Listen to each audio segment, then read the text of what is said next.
క్రీస్తునందు ప్రియమైన సోదరి సోదరులారా, మన ప్రభువును రక్షకుడునైన యేసు క్రీస్తు యొక్క పరిశుద్ధమైన నామమున నేను మీకు శుభములు వందనములను తెలియజేయచ్చు ఉన్నాను. దేవుని వాక్యములో నుండి యెషయా గ్రంథం 38వ అధ్యాయము మొదటి వచనాన్ని మనం చదువుకుందాం.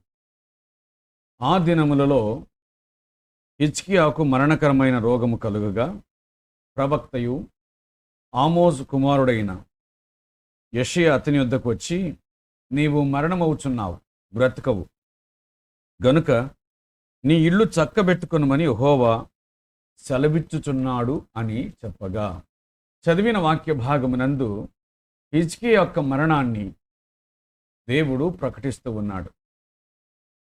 హిజ్కియా మరణాన్ని దేవుడు హిజ్కియాకు తెలియజేయుచూ ఉన్నాడు. మరణం అన్నటువంటిది మనిషికి సహజమైనటువంటిది. భూమి మీద జన్మించిన ప్రతి మనిషి ఈ లోకాన్ని విడిచిపెట్టి వెళ్ళిపోవాల్సిందే. ప్రారంభం ఉంది అంటే ముగింపు కూడా ఉందని అర్థం కదా. పెద్దలు ఇలాగన్నారు, జీవితం అనేటువంటిది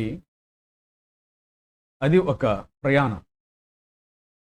తల్లి గర్భం నుంచి భూగర్భం దాకా చేసేటువంటి ప్రయాణమే జీవితం అని అన్నారు. తల్లి గర్భం ప్రారంభం, భూగర్భం ముగింపు. హిజ్కియా ఒక రాజు, భక్తిపరుడైన రాజు, నీతిమంతుడైన రాజు. అట్టి రాజును గూర్చి దేవుడు మాట్లాడుచు, నీవు చనిపోబోతున్నావు, నువ్వు బ్రతకవు, కాబట్టి నీ ఇల్లు చక్కబెట్టుకొనుమని అన్నాడు. అంటే గెట్ ప్రిపేర్డ్, సిద్ధంగా ఉండు అని దాని అర్థం. హిజ్కియా గొప్ప భాగ్యవంతుడు. ధనమును బట్టి కాదు, దేవుడు తనకు తన మరణాన్ని గూర్చి తెలియజేసినందున.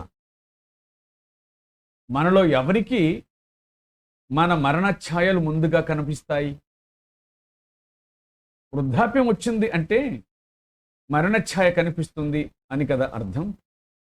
కానీ 35-36 సంవత్సరాల వయస్సులో ఇతనికి తన మరణఛాయను దేవుడు ముందుగానే చూపించాడు. ప్రపంచంలోని అన్ని కంపెనీ వస్తువులు ఉంటాయే, వాటికి ఉత్పత్తి తేదీ ఉంటుంది, అలాగే వాటి సమయం ముగిసే తేదీ కూడా ఉంటుంది. మనకు మాత్రమే అది తెలియదు. ఉద్యోగస్తులు వారి ఉద్యోగంలో ప్రవేశించినప్పుడు వారికి నియామక తేదీతో మొదలుకొని రిటైర్మెంట్ తేదీ కూడా వారికి తెలిసిపోతుంది. మనుషులమైన మనకు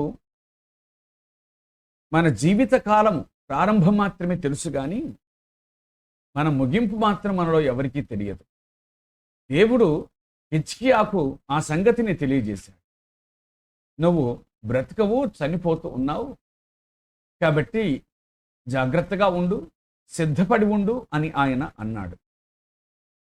దేవునికి స్తోత్రం కలుగునుగా.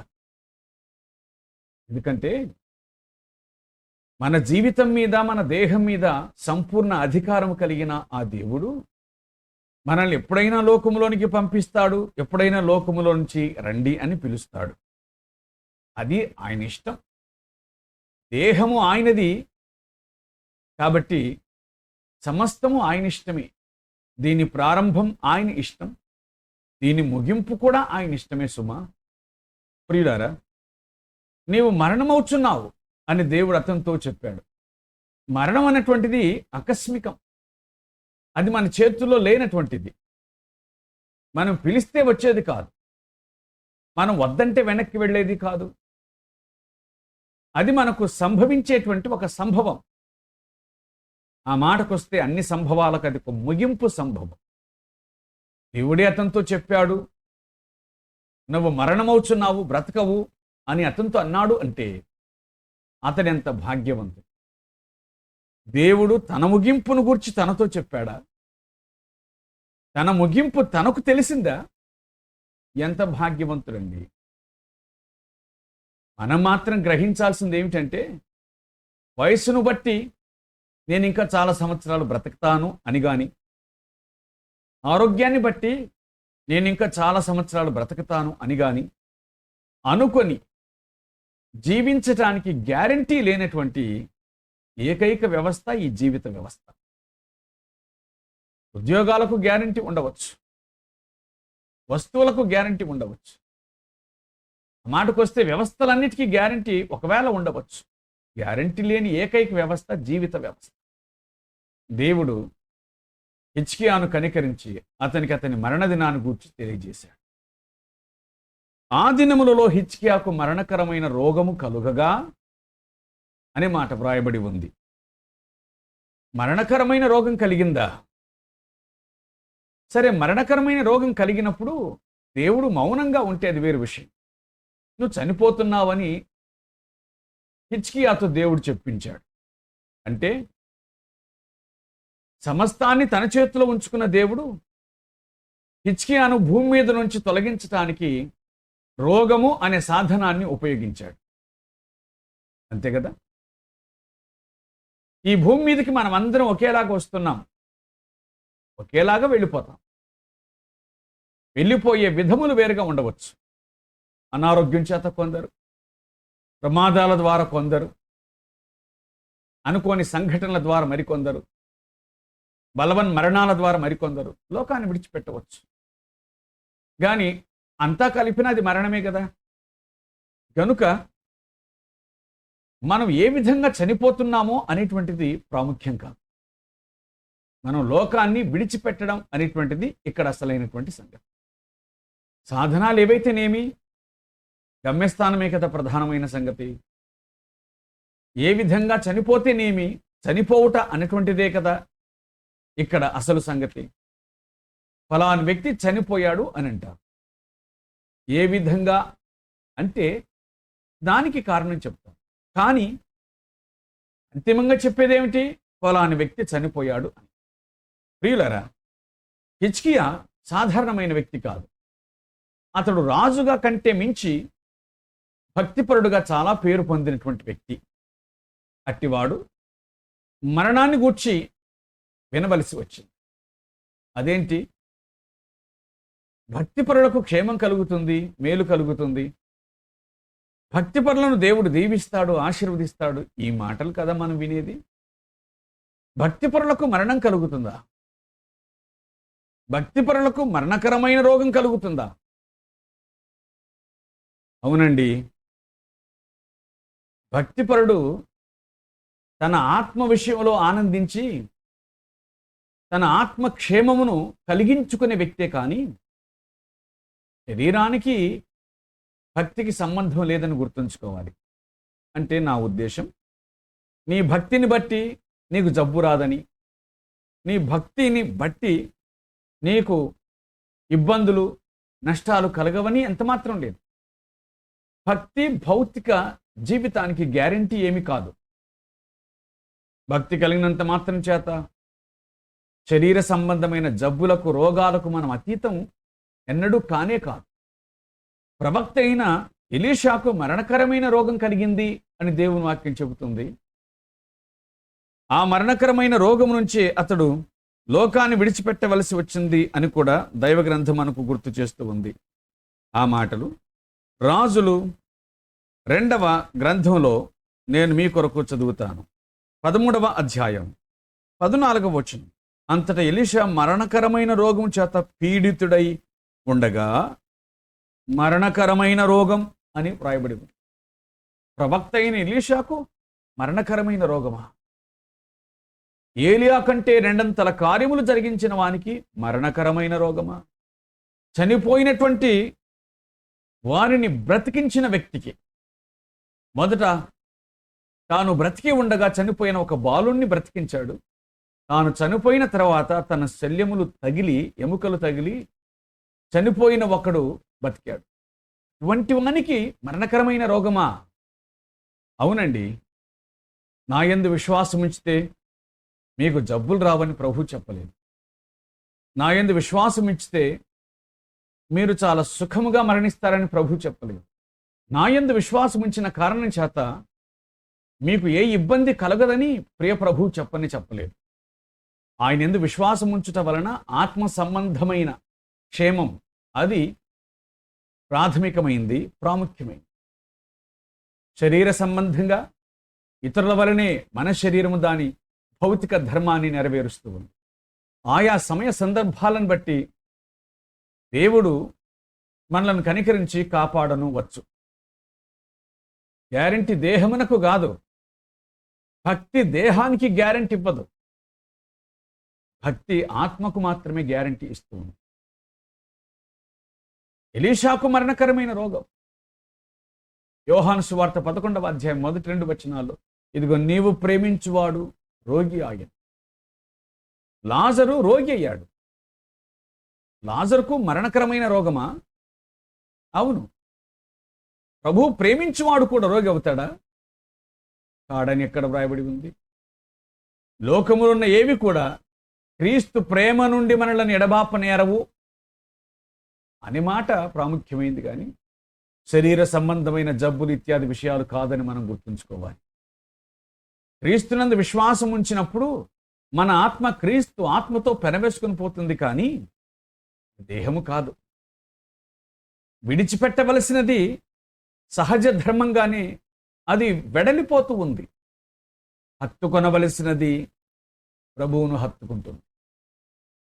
ప్రియులారా, ఆయనను ప్రేమించు వారికి, ఆయన పనిలో ఉన్న వారికి, ఆయన దాసులకు ఆ మాటకొస్తే ఒకరేమిటి, వారు ప్రభువునికి ఎంత ఇష్టలైనప్పటికీ కూడా మరణకరమైన రోగాలు, శరీర సంబంధమైన ఇబ్బందులు ఇవన్నీ అనుభవించి తీరాల్సింది.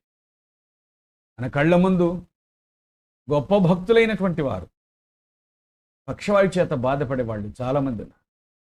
దేవుని దాసుడు భగత్ సింగ్ గారు 15 సంవత్సరాలు ఆయన మంచానికి పరిమితమయ్యారు.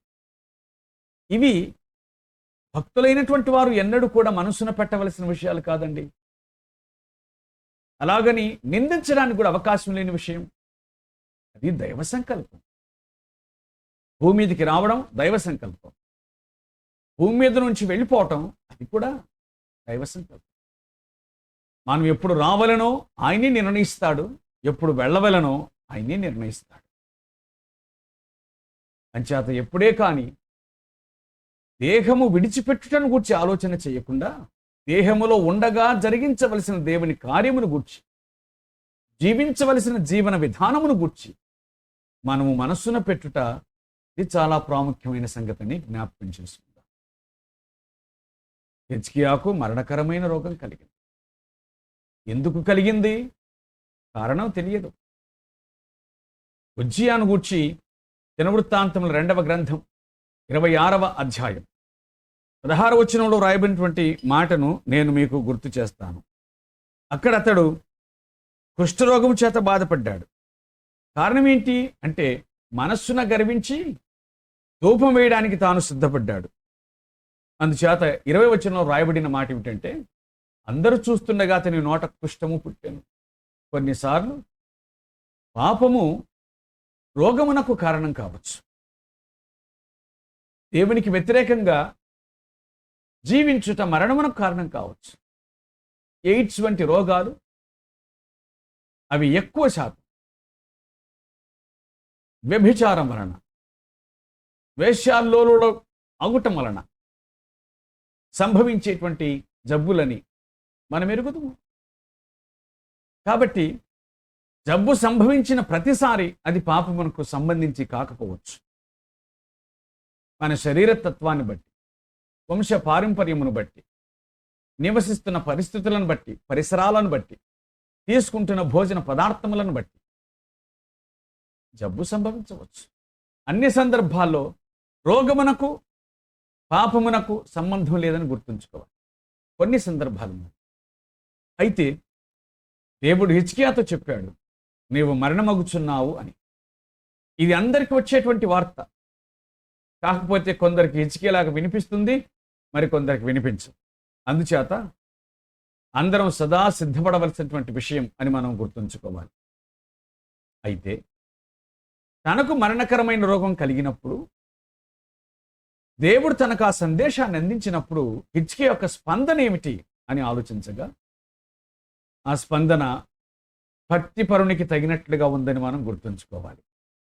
చాలాసార్లు మనకేదైనా జబ్బు కలిగితే చాలాసార్లు దుఃఖపడడం అనేటువంటిది కనబడుతుంది. మనకేదైనా శ్రమ కలిగితే మన స్పందన వేరుగా మనకు కనిపిస్తుంది. అది విచారకరమైన విషయం. శ్రమ కలిగినప్పుడు, ఇలాంటి రోగ సంబంధమైన ఇబ్బందులు కలిగినప్పుడు అనేక మంది అనేక విధాలుగా స్పందించడం అనేటువంటిది మనం సాధారణంగా చూస్తున్నటువంటి విషయం. ఇటువంటి సందర్భాల్లో మనుషుల యొక్క స్పందన ఎలా ఉంటుందో మనం చూడవచ్చు. ఎలాగుంటుంది అంటే, మనుషులు ఇటువంటి సందర్భాల్లో కృంగిపోతారు. 38వ కీర్తన 6వ వచనములో శ్రమ వలన కృంగిపోగానే మాట కనబడుతుంది. ఇటువంటివి అనగా మరణకరమైన జబ్బులు మనిషిని కృంగదీస్తాయి. సహజమైన విషయం. దేహాన్ని కృంగదీస్తాయి, మనస్సును కృంగదీస్తాయి. మొదటి సంగతి కృంగిపోవటం. రెండవ సంగతి ఏమిటి అని అనగా కరిగిపోవట అనే మాట వ్రాయబడింది. 107వ కీర్తన 26వ వచనం. కృంగిపోవటం, కరిగిపోవటం. మరొక మాట ఉంది, కదిలిపోవటం అని. శ్రమలు సంభవించినప్పుడు తెస్సలోనికీ మొదటి పత్రిక 3వ అధ్యాయం 2వ వచనములో కదిలిపోవటం. కాబట్టి శ్రమలలో వ్యక్తుల స్పందనలు రకరకాలుగా ఉంటాయి. కృంగిపోయేవాళ్ళు, కరిగిపోయేవాళ్ళు, కదలిపోయేవాళ్ళు. బలమైన మనస్సు కలిగిన మనుషులను సహా ఇటువంటి మరణకరమైన జబ్బులు, పరిస్థితులు కృంగదీస్తాయి. మరికొందరు ఇంకొంచెం ముందుకెళ్ళి ఇలాగంటారట. ఆ మాట 77వ కీర్తన 10వ వచనంలో వ్రాయబడి ఉంది. ఆ మాటను నేను మీ కొరకు చదువుచు ఉన్నాను. అందుకు నేను ఇలాగనుకొనుచున్నాను, మహోన్నతుని దక్షిణ హస్తము మార్పునందునని అనుకొనుటకు నాకు కలిగిన శ్రమయే కారణం అన్నాడు. నాకు శ్రమలు కలిగాయి కాబట్టి నాకు అర్థమైంది ఏంటంటే, దేవుని దక్షిణ హస్తం, కుడి హస్తం మార్పు చెందింది నా విషయంలో. దేవుడు నా విషయంలో మారిపోయాడు అని మరికొంతమంది బాధను అనుభవించేవారు అనుకుంటారట. కొంచెం శ్రమ కలుగగానే, దేహమునకు ఇబ్బంది కలగగానే, అనుదిన జీవితమునకు కొంచెం ఆటంకం కలగగానే మనుషుల యొక్క స్పందన ఏ విధంగా ఉందో మనకు అర్థమవుతుంది. కాబట్టి మన మనుషులు కృంగిపోవటం, కరిగిపోవటం, కదలిపోవటం, దేవుని గూర్చి వేరుగా భావించటం. కొందరు ఇలాగ అనుకుంటారు, నేనేం తప్పు చేశానని దేవుడు నన్ను శిక్షిస్తున్నాడు, నేనేం పాపం చేశానని దేవుడు నన్ను శిక్షిస్తున్నాడు, నాకెందుకు ఈ బాధ, అయ్యా నువ్వు నన్ను ఊరిక తీసేసుకుంటే సరిపోతుంది అని అనుకునే వాళ్ళు కూడా చాలామంది ఉంటారు. అనుకోండి, దేహంలో ఉన్నాం కాబట్టి లాగున అనుకోవటం సహజం, కానీ న్యాయం కాదు. ఎందుకంటే ఇంతకాలపు భక్తి నిన్ను బలవంతునిగా చేయలేకపోయిందా? మానసికంగా ఇంతకాలపు భక్తి నీకు దృఢత్వాన్ని కలిగించలేకపోయిందా? మానసికంగా. చాలా బాధాకరమైన సంగతి. ప్రియులారా, భక్తి మనకు ధైర్యాన్ని పుట్టించాలి, అన్ని పరిస్థితుల్లో ధైర్యాన్ని పుట్టించాలి. ఇలాగున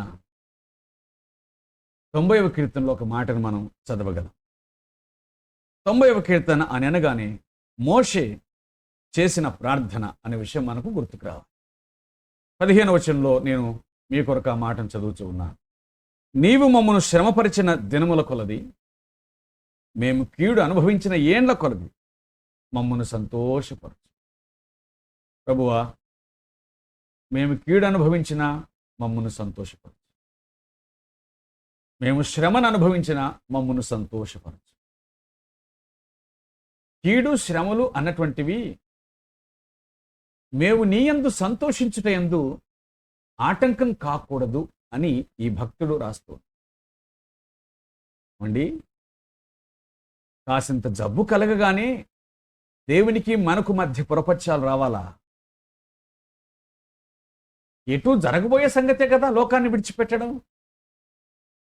పైగా దేహాన్ని విడిచిన దేహంతో ఉన్న మనం ప్రభువారమే కదా, అదైనా మనకు లాభమే కదా. ఆ మాత్రపు దానికి మనం ఆయన మీద కోపగించాల. యోబు ఇలాగన్నాడు, యోబు గ్రంథం 2:10, దేవుని వల్ల మనం మేలే అనుభవించవలన కీడు అనుభవించతగదా అన్నాడు. సమస్తాన్ని పోగొట్టుకొని యెహోవా ఇచ్చను యెహోవా తీసుకొని పోయాడు. యెహోవా నామమునకే స్తుతి కలుగును గాక అన్నాడు. కంటే మించినటువంటి స్థితప్రజ్ఞత మరేముందండి? భక్తి మనకు స్థితప్రజ్ఞత నేర్పించాలి. భక్తి మనకు స్థిరత్వాన్ని నేర్పించాలి. అలాగ ఉన్నట్లుగా కనిపించి ఏదో ఒక తుఫాను రాగానే కదిలిపోతూ ఉంటే మన భక్తిలో స్థిరత్వం లేదనే సంగతి మనం గుర్తుంచుకోవాలి. కనుక తాత్కాలికమైనటువంటి శ్రమలను బట్టి, ఇబ్బందులను బట్టి మనం ఎన్నడే కానీ శోధనకు గురి కాకూడదనే సంగతిని జ్ఞాపకం చేసుకోవాలి. జీవితం ఒక ప్రయాణం. ఇందులో అన్ని అనుభవాలు ఎదురవుతాయి. ఆఖరి అనుభవం మరణం. విశ్వాసుల మరణం ప్రభువుతో కూడా నిత్యం ఉండేటువంటి అవకాశం. ఎందుకు భయపడాలి మరణం అంటే? ప్రభువును నమ్మకపోతేనే మరణం అంటే భయం.